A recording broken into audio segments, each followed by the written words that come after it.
Well, ladies and gentlemen, I'm delighted to welcome you all here to Dartmouth House, the international headquarters of the English-speaking Union of the Commonwealth, and to welcome you to the grand final of the ESU Schools Mace 2021-22 in what has been, once again, something of an unusual year. And thank you to all the teachers, students and supporters for being here today. I cannot tell you how it warms our hearts on the staff here to have you here actually in reality and not just on Zoom. So, as you know, the motion before the House this afternoon is this House believes that sports governing bodies should require clubs to be majority owned by their fans. And in proposition from the North West, we have Manchester Grammar School. And in opposition, from down there in Kent, we have Tonbridge Grammar School.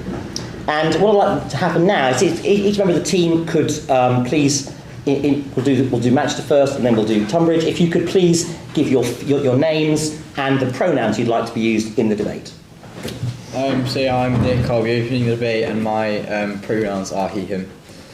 I am Zach, I'm the second speaker for the proposition, pronouns he, him. I'm Luke, I'm the summary speaker for the proposition, I'm he, him. I'm Izzy, I'm the first speaker for the opposition and I'm she, her. I'm Anna, I'm the second speaker for the opposition and I'm she, her as well. I'm Ello, I'm the summary speaker and I'm also she, her. Thank you very much. Before we begin, I'm going to explain the rules for the benefits of those who are not experts on them and those who are perhaps watching here for the first time. So each of the four main speeches, for the first four speakers, each of those is 7 minutes long. And their first and last minute is protected time, which means that the other team may not attempt to ask them any questions or points of information during that period. After 1 minute of the main speeches, Cam will do this. It's better on that occasion, which means that points of information may now be offered. And after 6 minutes, he'll ring the bell again, and this means that they may no longer be offered. So the last minute is protected. Now, the two summary speakers, the two students at the end, they have 5 minutes to give their summaries, and they are entirely protected from information. They cannot be interrupted. At the conclusion of any speaker's allocated time, Cam is going to ring the bell twice, and as a signal, they'll know it anyway because they're very experienced. And if they carry on for another 15 seconds, he will continually bang the bell and break it, and that should be a signal to stop talking. We then have, after the four main speakers, we have 10 minutes for the floor debate, and we'd really encourage you all to ask questions of the speakers and make points. All I would say, please, is two things. If you could rise and give your name, and if you are from a school, lovely to hear that, so we get it onto YouTube. But it's really important, I think, if you are a teacher, a peer, a parent, or an associate of either of these two fine schools, that you refrain from getting involved in the floor debate. There are lots of others of you who are not, and you're all very good debaters, so please do get it. Please could you get involved? So, everything being clear, everything being ready, without further ado, please join me in welcoming our first speaker, Nick, to propose the motion, standing in his name.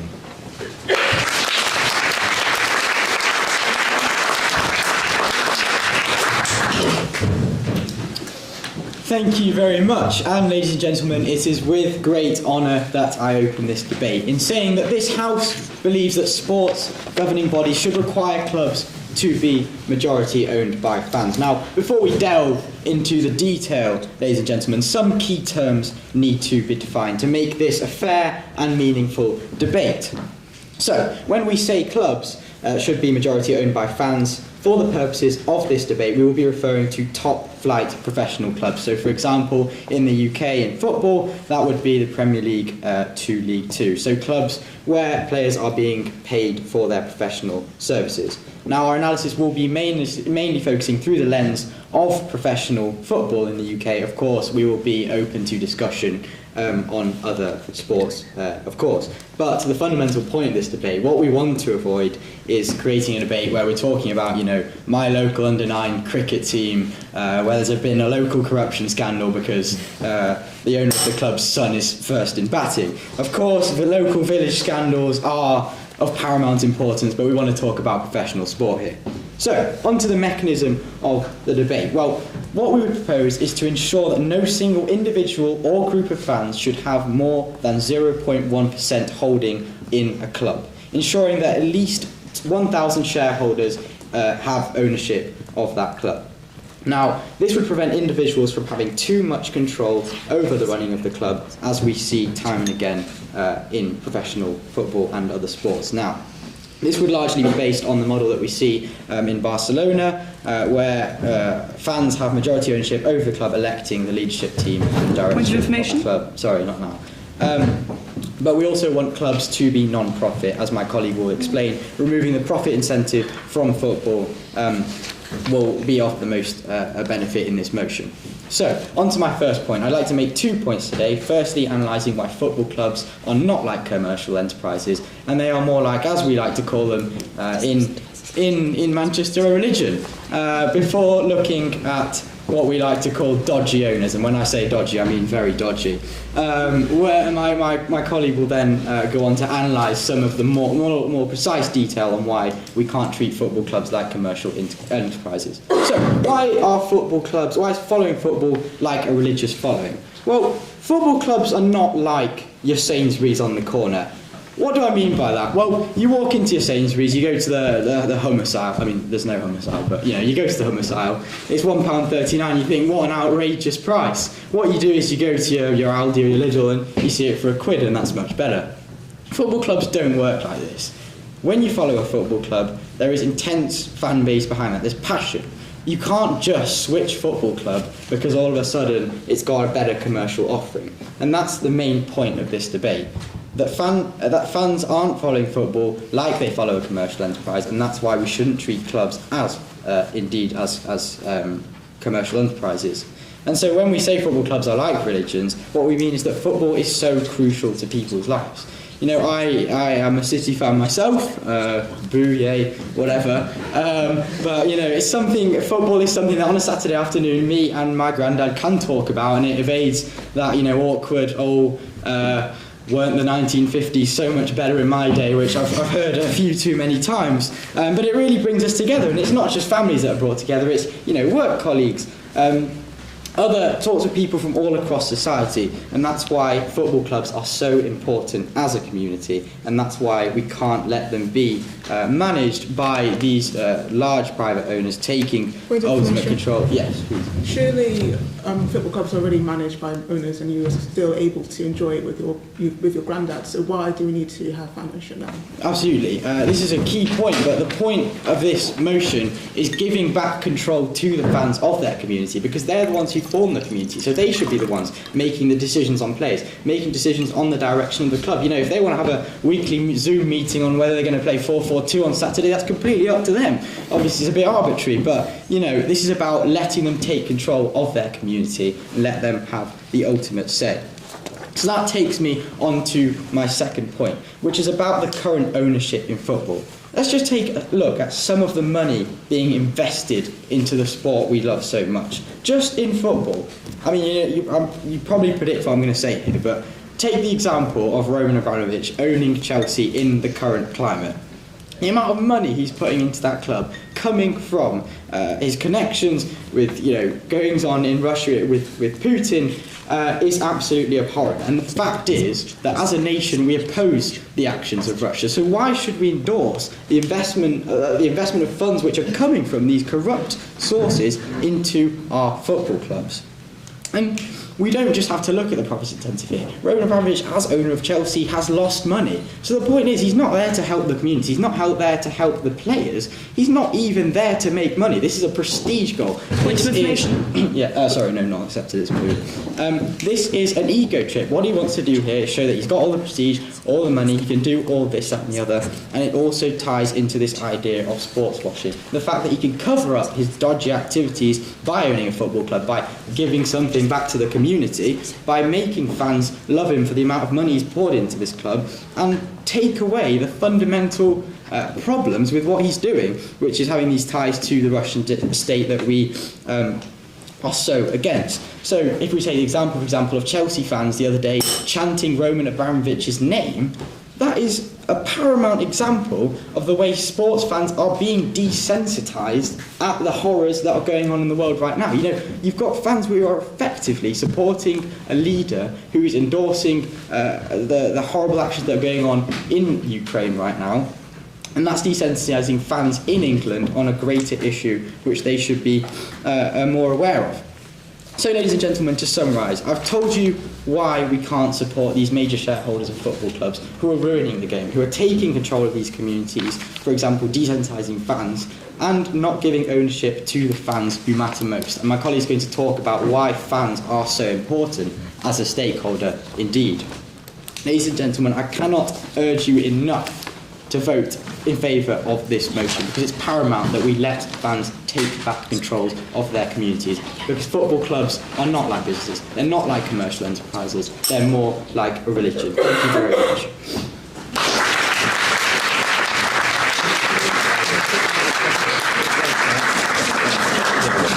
Thank you, Nick, very much indeed for your speech. And now to open the opposition, I call upon Isabel.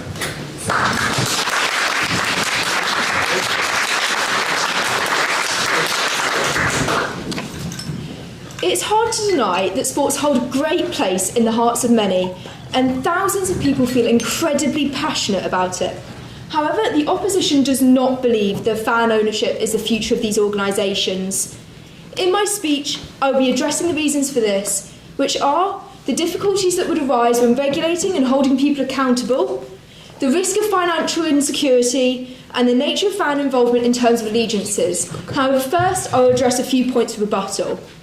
The first point I will address is the proposition's mechanism, in that they will not allow for more than 0.1% ownership. We believe that this would disincentivise larger investments, which would actually give the fans less control over the club and would mean that they would be less likely to invest, as at the end of the day, as the proposition has attempted to outline, they are trying to gain some control over their club that they support. The second point I would like to make is that they refer to top professional clubs. However, there are different definitions of top professional clubs, and it all depends on where they are at the league tables, which I will be going into later as to the problems that arise with that. Furthermore, they stated that fans don't follow the clubs. However, we would like to point out that fans do switch allegiances based off of their position in league tables, and there is a problem with that I will go into later. So, my first point will be the difficulties that may arise when making decisions. There is a consistent problem that arises when you require a great amount of stakeholders to make a potentially business-ending decision due to numerous aspects. If fans are required to make a decision in a limited time period, it will be incredibly difficult to ensure that this is logistically viable to the sheer number of people that you would likely have to consult. Point of information. Declined.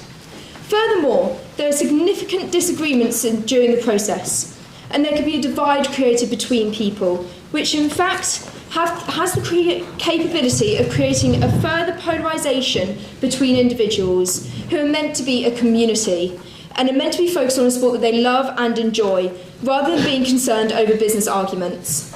As a whole, this would be detrimental to the well-being of both the club and the fan. Following on from that, there is also difficulties that may arise when regulating the clubs.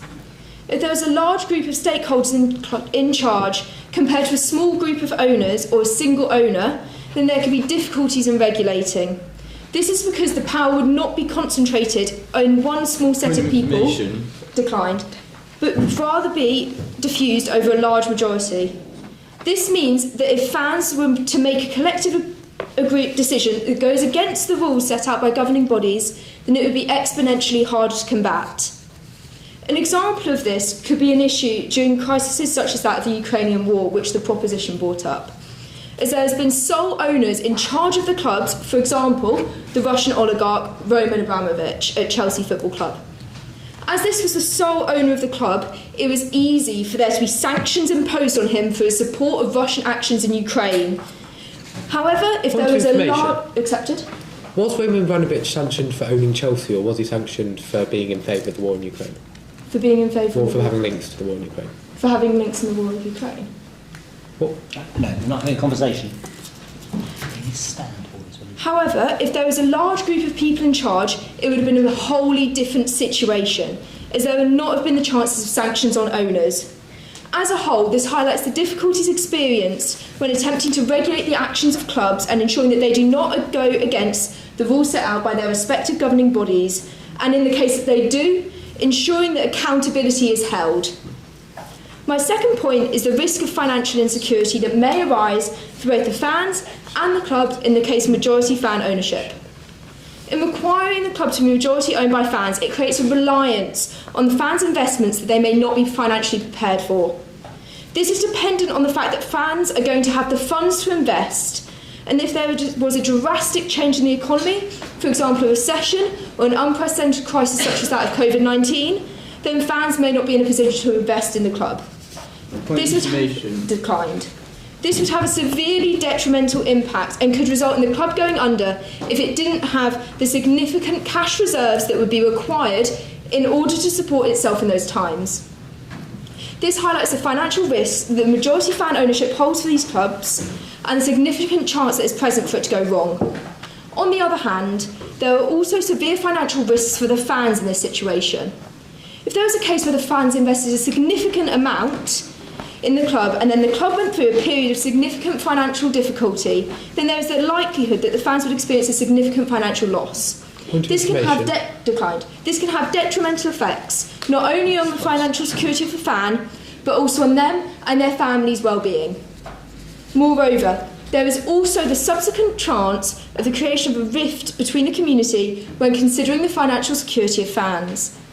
If there are fans that can invest significantly more in the sport than others, then there could be the possibility of the creation of a hierarchical environment based on the amount of investment that the fan can afford. This means that there could be the introduction of tensions in the community, and some may even feel as if they are no longer welcome, which goes against the fundamental values of the sporting community and their sportsmanship. My third point is that there is also a problem with the fans' allegiances in the club.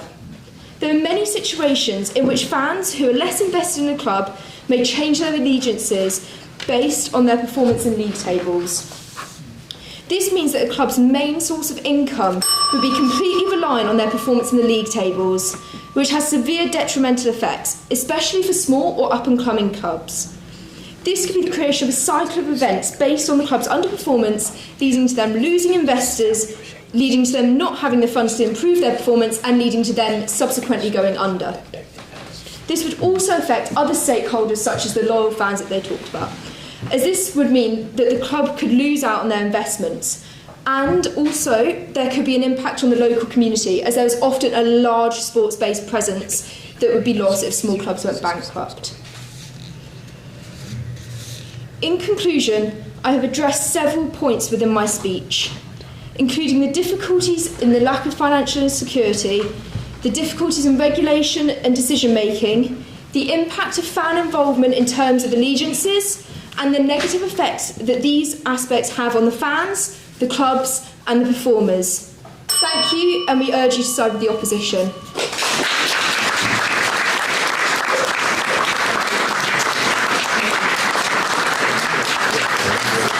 Thank you, Isabel, very much for her speech. Can I remind you all, and it'll be the same for the floor debate, if you wish to make a point, please would you stand, and points of observation are not conversations, they are a brief question from one side, which is then answered by the speaker who controls the floor. I thank Isabel for her speech, and I now call upon the second speaker of the proposition, Zach.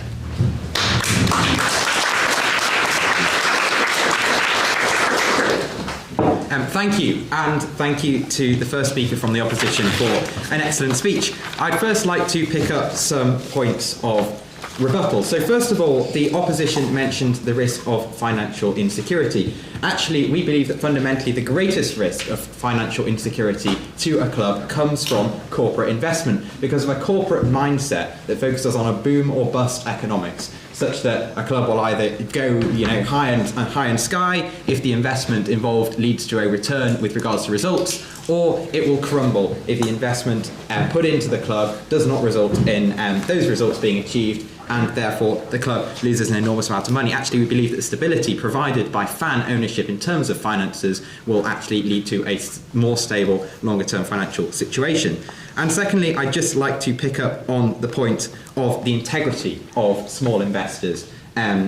Of course, that's the opposition upheld. Of course, there is going to be challenges with regards to investment, but what fan can genuinely invest millions? A 0.1% investment stake seems fairly reasonable for ordinary fans, and large investments like that are most likely going to be grounded in the corporate field. And actually, if a fan, if someone with a 0.1% stake needs to be sanctioned or whatever, that can be achieved in the same way as it would with small stakes in any other normal charity or not-for-profit organisation.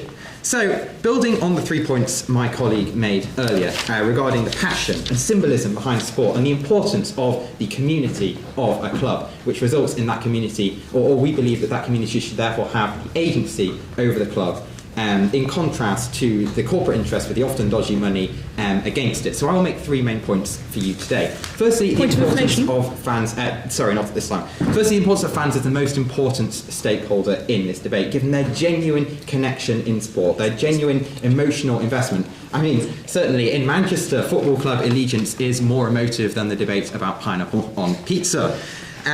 Secondly, I'd like to reinforce the idea that the current profit motive in sport is bad.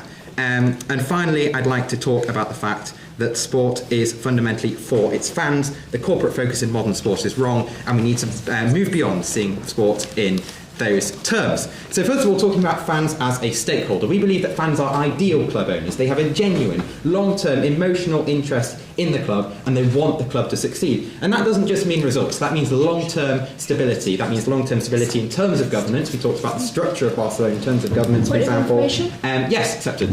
Surely if the fans are basing things off of emotions, won't that be worse for the business side of things?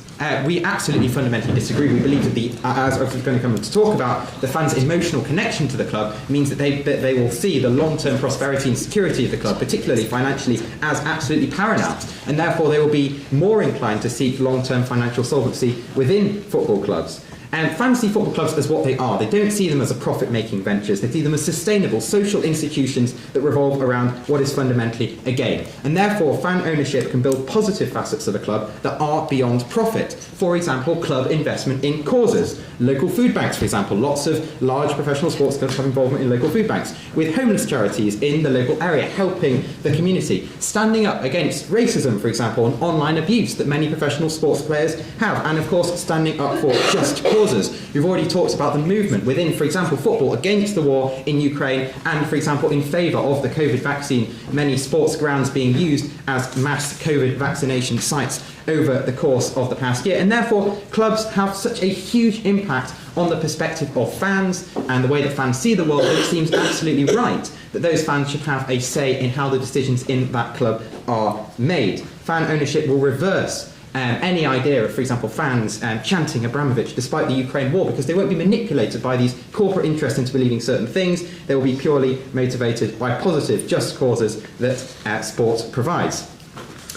Secondly, I'd like to move on to discuss the idea of the profit motive in sport, which we believe is bad. There is an excessive profit motive in sport. I'm sure the opposition will actually agree with this. We've used the example of football. You can equally use the example of Formula One. Just last weekend, the Grand Prix in Saudi Arabia. Many would believe that was motivated purely by financial interest rather than any desire to hold a sport in Saudi Arabia out of any sort of benevolent means. And in fact, the desire is only to provide a return for wealthy stakeholders as opposed to for the fans of the sport themselves. We believe that it goes against the very spirit of sports clubs to just extrapolate profit from them. For example... Point of information? Yes, accepted. How do you suggest sports teams will survive if they don't have that profit motive, nor do they gain money from any other way?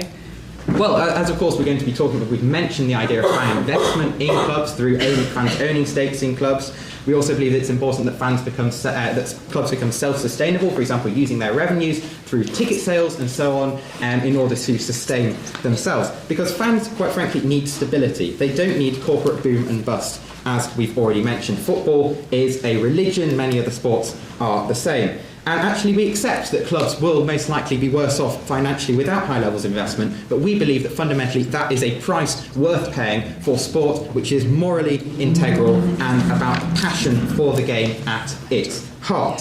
Fans are a positive influence in ensuring a genuinely democratic structure within clubs. For example, as we've already mentioned, the idea of Barcelona, the idea of electing a sort of democratic hierarchy, we don't agree fundamentally that we should take this to the extreme and have fans meeting, as we said, on a Wednesday on Zoom to determine formation for the Saturday game. That's quite frankly ridiculous. But fans should have a say in the direction of this club, and they should be run democratically. We believe that clubs should have the means to determine how they do that themselves. And finally, we'd like to talk about the idea of the corporate focus in football, which is quite frankly wrong. The essence of football and of many other sports is of the game itself. It is not, quite frankly, an extension of the corporate world. Money is being leached out of clubs by hungry shareholders. You look at the Glazer family, who own Manchester United, and have extrapolated huge amounts of money from it, as opposed to that money being reinvested in the future of the clubs themselves. And in fact, clubs are more likely to take this profit-centric motives when they're owned by private and corporate interests, rather than the fans themselves, who have a genuine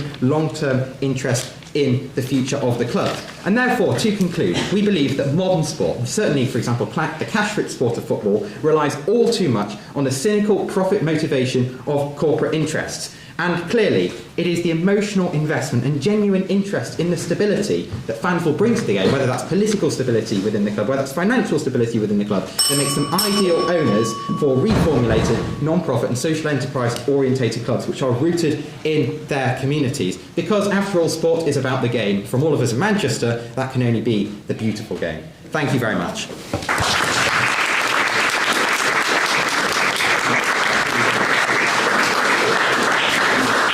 Thank you very much indeed, Zach. And I have great pleasure in calling upon the second opposition speaker, Anna, to speak fourth.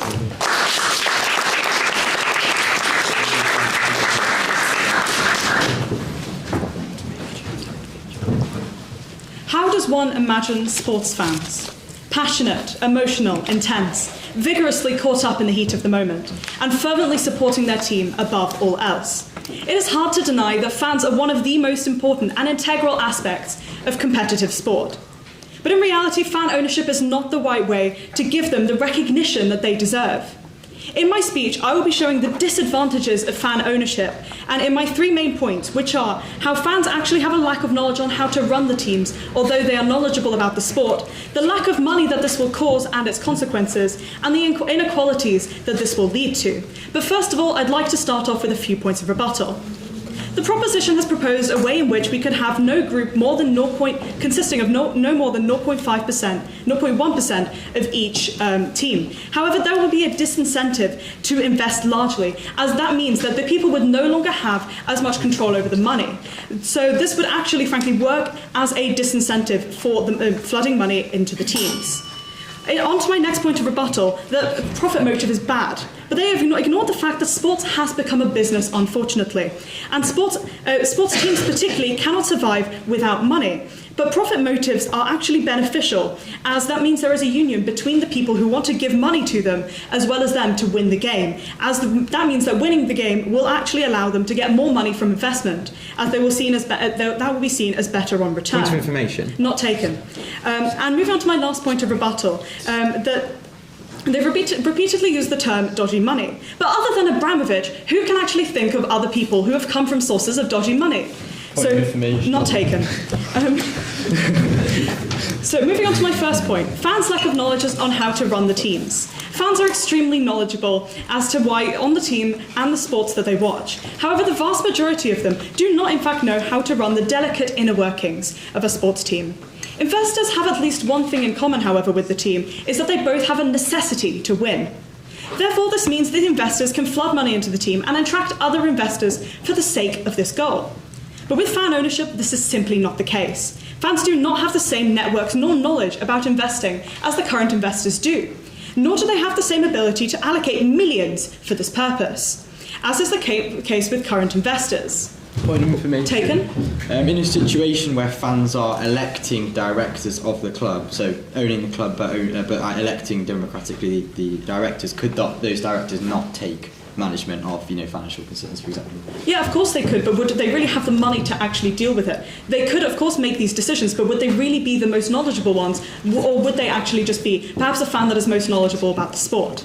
Moving on to my next point, the lack of money that this will cause and its consequences. Competitive sport is unfortunately, as I mentioned before, no longer fundamentally about skill.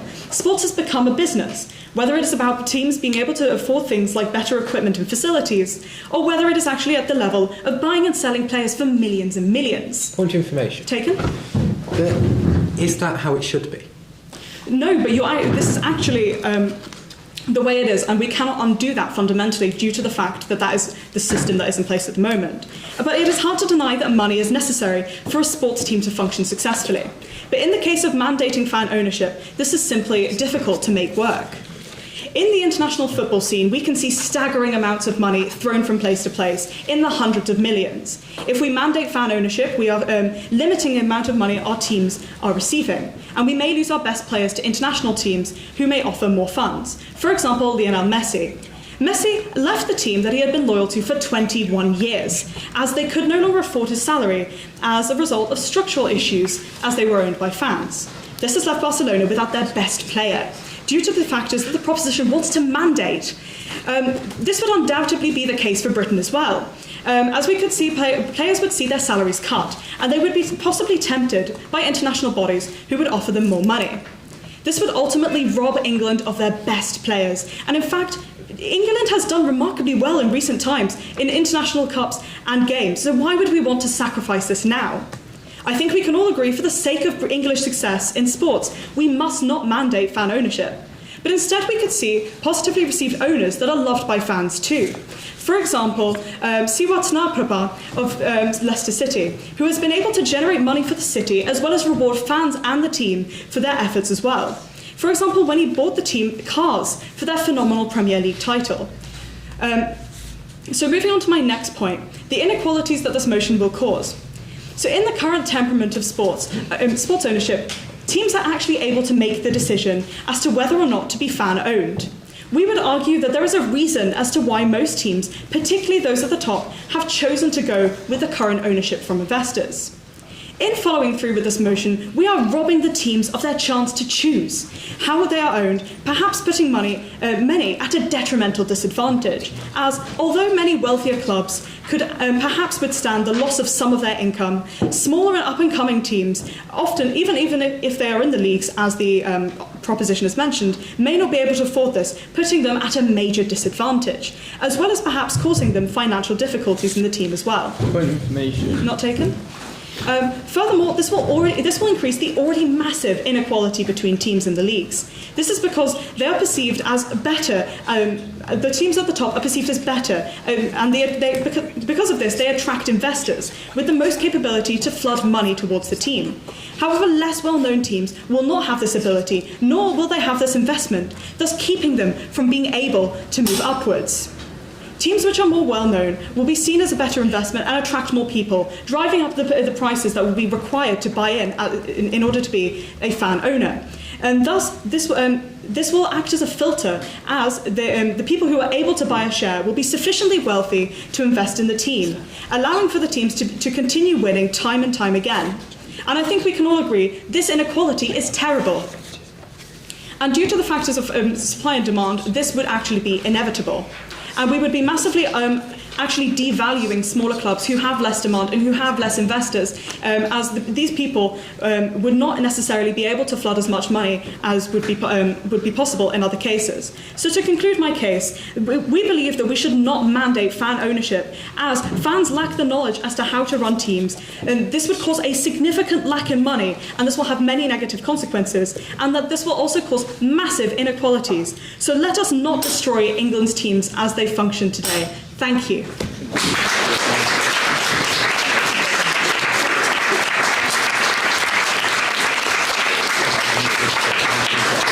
Anna, very much indeed. We're now moving to the floor debate, a chance for you all to, unless you are associated with either Manchester or Tonbridge, to ask questions and to make comments. Please be aware that the speakers will not be responding to your comments during that debate. That's the job of our two summary speakers, who will address the points you make, as well as summing up the debate. If you're going to ask questions, I really hope you do, because it's vital for the two summary speakers, as well as being fun. Please do rise and state your name so they have a record of who it is. So does anyone have a question they'd like to ask? Yes, ma'am. Hi. I have a question for the opposition. My name's Anna, sorry. How would you combat the issue of corruption when the club is owned by one individual? Yes, sir. I have a question for the proposition. The proposition mentions stability and club and stability with fan ownership. However, would the proposition not recognize that stability might cause stagnant competition? As, for example, Bayern in the Bundesliga having a 50+1 rule requiring at least 51% of every club to be fan-owned, causing for stagnant competition and Bayern to win the last 9 out of 10 Bundesliga competitions. It's now back. So I believe in the opposition, you mentioned the financial risk of fans, whereas for the Tottenham Hotspur 2022 season ticket it was £1,800, whereas for the Bayern Munich season ticket in Germany, where the club itself is fan-owned and is as high profile and prestige within the country as Spurs is in England, it was only €145. Thank you. Yes. We live in very troubled and divided times, and sports clearly shown it can gather communities. So surely we should prioritise bringing communities together again through sport instead of treating it as a lost cause. Yes. My name's Kieran. This is called the proposition. What are you defining exactly as a fan, and what's to stop someone saying that they're a fan and buying shares just to have influence of a club that they may not actually like and have the best interests at heart? Yes, sir. Hi, my name is Jonathan, and this is for the opposition. You mentioned the fact that fan-owned teams may lose their best players, but you fail to realise that Real Madrid, a fan-owned team, are recently known for their Galacticos policy, taking the best players from all around the world and are the most successful in European competition. I would also say staff and parents, you're also very welcome to ask questions if you like, but you haven't got. Yes, please. Hi, I'm Imogen, and I have a question for the proposition. You cited the example of Barcelona as an example of how fan-owned teams should operate. But are you aware that Barcelona requires, for the president to be elected, requires the owner to have 10% to invest 10% of the club's worth? So the recent president required 100 million in order to be elected president. Yes. Hi, my name's Sarah. This is a question for the opposition. You mentioned how how fans have no knowledge of how to run a club. What then do you make of football teams such as Real Madrid and other German clubs which have been successful? Surely the fans of the Premier League could just follow this example, learning from the mistakes of these clubs, some of which have gone into debt. I'm being the question for the proposition. You mentioned in your mechanism how you would make top-flight professional clubs follow this system, for example in football, the Premier League. So do you say clubs that are being promoted, do they just have to completely change their system when they get promoted? And doesn't that make promotion unaccessible to these smaller clubs who are coming up the ranks? And doesn't that take away the fan element and the glory of football within the UK, for example? Yes. Hi, I'm Alice. This is just a question for the proposition. So if we're talking about people having to buy 0.1% of a massive club worth hundreds of millions, that's still going to be a huge amount of money because it's essentially a thousandth of whatever the kind of club is worth. So would you not agree that this still limits the everyday fans' ability to buy into their club? Are there any more points? I'm not accepting one from the judges, sorry. Are there any other points being made? Sure, last chance.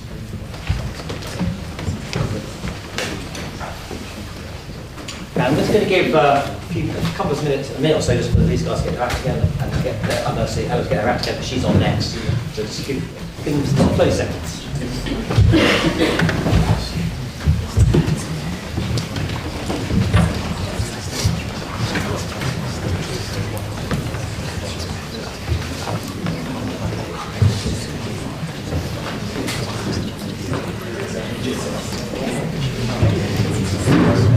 So we're now going to move to the summary speeches, as is customary in the Mace. Our first speaker comes from the opposition, and I have great pleasure in welcoming Ello to speak next.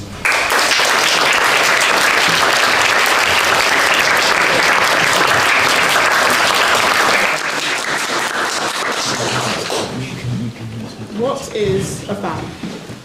According to the Cambridge English Dictionary, a fan is a person who supports and admires a person, a sport, or sports team. Nowhere does it say that a fan should make the decisions or be an active voice between a thing they admire. For example, I'm a fan of Beyonce. Should I be a part of her PR team? Of course not. The proposition has ignored what a fan is and their role. A fan gives support, not advice, and if clubs are majority owned by their fans, it merely puts the institution they love in great danger, as it blurs the line between the fan and the club. Today in my summary speech, I will highlight the three most pressing points of clash in this debate today. The role of a fan, whether a club that will be more financially secure, and whether sports itself will be positively impacted or negatively impacted. But before I start this, I'd like to answer a few questions from the floor debate. The first question was about corruption. Somebody asked the question about whether you could find corruption, and the answer is yes, you can, very easily. There is a system called the FEAA, which is a regulation working for corporate insolvency, which easily find people who, leaders who are being corrupt. Another question, quite a few questions were about overseas clubs and how successful they are, and saying, surely we can just do this here. However, there's a difference between countries. The UK economy is different. Frankly, it's great that it works with the other teams, but our system works for us, so why should we change this? Now, moving on to my points of clash. The first point of clash today is the role of a fan. The proposition believes that fans deserve to own the clubs they love, instead of power-hungry businessmen such as Roman Abramovich, who are corrupt and do not have the interest of the club at heart. However, the opposition has clearly shown that, frankly, many fans have absolutely no idea how to run a successful club, even though they may have the passion for it. Business owners, no matter how apathetic they are towards the club, understand the inner workings of it and act in its own best interest to win. This is because, with success, comes lots of money. However, the opposition do not believe that fans with a reputation of being more emotionally attached to clubs to a fault can clearly steer fans in the right directions due to their clouded opinions and could arguably lead to its downfall. As well as this, the proposition has conveniently ignored the fickle nature of several fantasy sport clubs. Not many fans would gladly stick by their club and still be in leadership roles and still be paying money into the club when scores do not go their way or rival clubs are succeeding in the league. However, the proposition has taken this factor into account and has emphasised the problem with the fan ownership, as allegianceships can shift very easily. Fans are arguably the most important reason why football clubs are some of the most lucrative businesses in the world. From buying merchandise and season tickets to merely cultivating a powerful fan base, sports culture has been deeply entrenched in our society. As well as this, it's clear that fans already have so much power as they can influence fundamental decisions such as the Super League last year. However, misinformed, unqualified fans have no right to own a club, as they put the institution that they're passionate about at severe risk of collapsing. Now on to my second point of clash, whether a club is more financially secure with the leadership of the fans or the business leaders.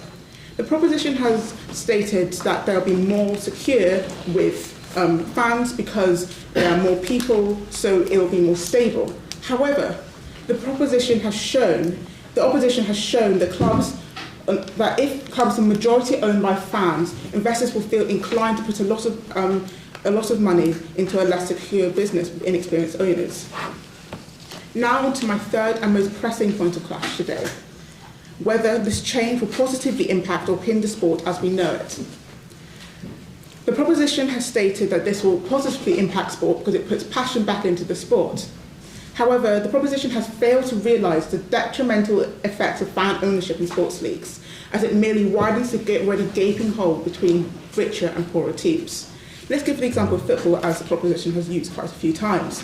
The top teams such as Manchester City, Liverpool and Chelsea will almost certainly receive the most investment. However, smaller teams such as Burnley and Leeds simply cannot keep up. Therefore, this will widen the inequality between the top and bottom teams and can lead to football becoming more boring for spectators, as only 2 or 3 teams can feasibly win. This can make sport more boring, as you can only see 1 or 2 teams frankly winning. So in conclusion, I have clearly shown why everyone should side with the opposition. We appreciate as much as anyone else that fans are valuable assets to any sporting clubs. However, they should be the mouthpiece they're not the mouthpiece of the club. They are not the owner of the club. They merely are the social motivation. Thank you for listening, and I hope I have convinced you all to side with the opposition. Thank you.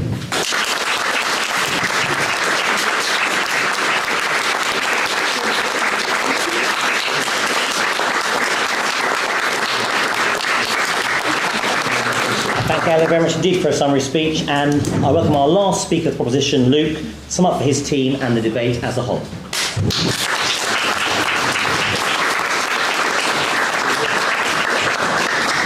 Thank you. I'd first like to start by addressing some of the questions asked. So we were asked a question about the 0.1% stake in the company. How is that not going to be into thousands of pounds? Well, what we actually said was that it is a maximum of 0.1%. If you want, you can have 0.00000, etc. 1%. This is about fans being able to access their club without any fans being able to take a dominant stance and control the club, which is what we've talked about. We have also been asked about how can we check that they're fans. Well, in the same way that when you join the Labour Party, you don't have to pass a polygraph test to check you're a socialist. It's about you're investing in the club because you believe in the club. That's what you should be doing. And also we were asked about top flight professional clubs and when you're actually moving up, will clubs have to be structured? Well, actually, this sort of thing already happens. As you move up the clubs, there are different requirements about your changing room facilities, what your stadium is like. Many clubs have had to buy new stadiums as they've moved up from lower leagues into higher leagues. It's not unrealistic to ask clubs to make changes as they move into the top flight professional arena.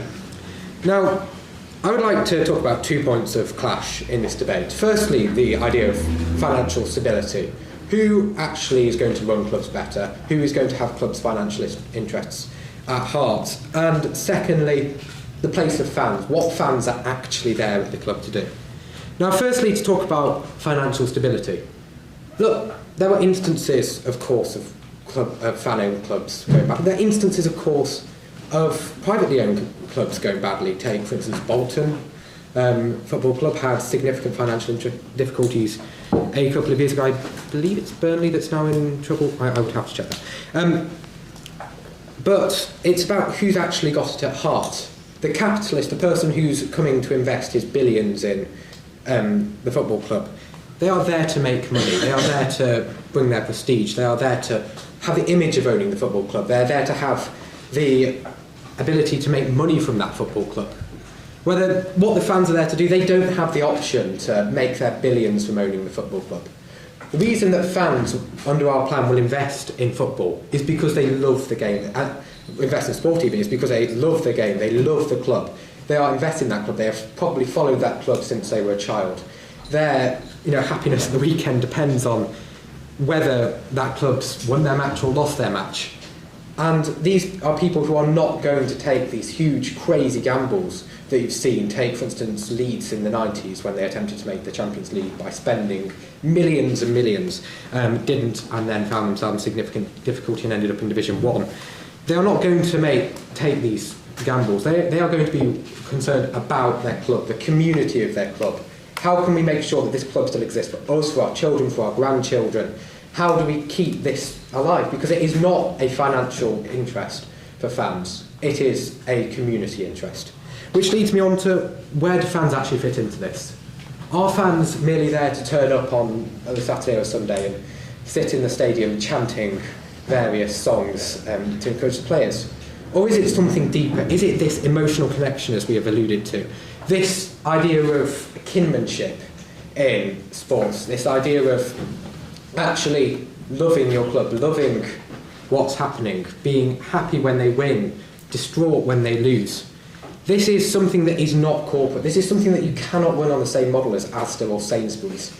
This is something that is so deeply ingrained in British culture that we cannot possibly believe that it should be something it should be used as a financial instrument, something that you pour millions into.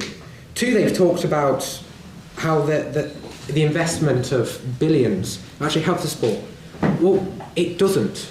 They've talked about how football is all about the money that's invested into it, all about the billions that's spent on players. That is because of the corporate interest in football. It is purely because of the corporate interest, the sheer amount of money that's flooded in from overseas people like Abramovich, like Sheikh Mansour, like Mohammed bin Salman, who's now trying to buy, I believe it's Newcastle. It is this huge quantities of money that flooded into the games and turned it into a money-making activity, turned it into which club has the most money, which club can get the sponsorship with the Northwest African Tractor Association. It has frankly been ruined by this flood of money that the proposition talk about it so needing. Because sport, football, it's about the fans, it's about that community, it's about the game, it's about playing the sport. It's not about the money that arises from it. The money should be secondary. The money should just be a means of financing the club to keep it going. It should not be a means of profit, because it is a beautiful game. It is something that is a community spirit. It is not a financial endeavour.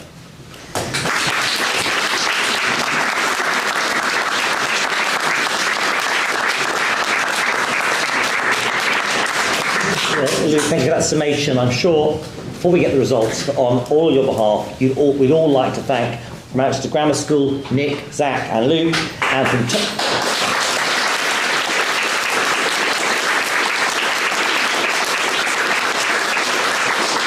from Tonbridge Grammar School, Isabel, Anna and Ello.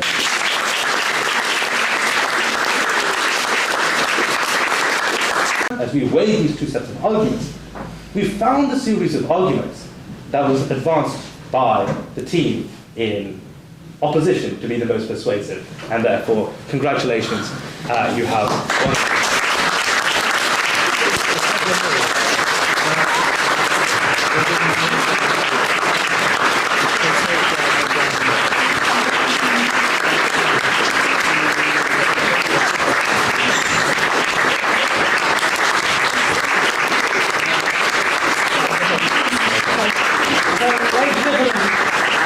Of time, you will see the judges really do listen and they don't see their prejudices. I'd like to invite Seb Isaac, as a Mace winner himself, to present our very gallant and rather brilliant losers with their trophy.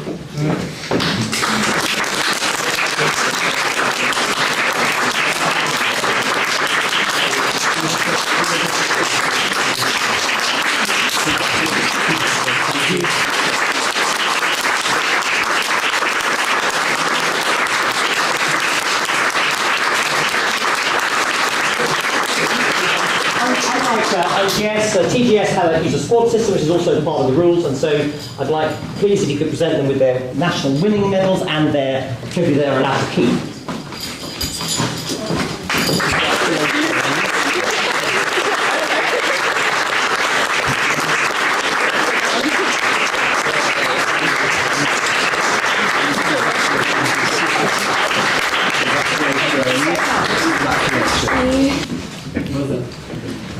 And now, the amazing Schools Mace, which never leaves the building anymore because it's basically uninsurable, and we'd like you please to present the mace to the winning English team.